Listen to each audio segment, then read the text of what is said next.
Got the sheep in a different area today. This is all new for these girls.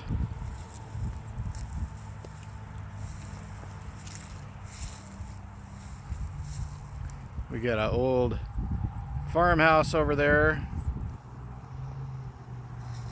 Kind of like, it seems like every old farm property in the Midwest seems to have something like that on it. So that's going to end up getting torn down eventually.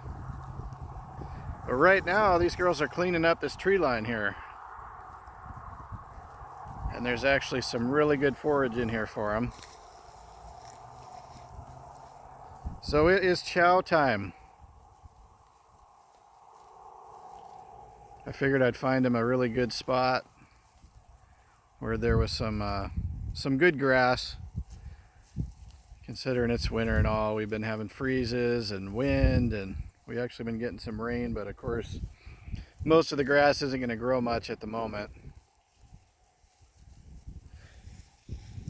But this sure beats having to come back here with a lawnmower and a weed whacker. This is what sheep are awesome for.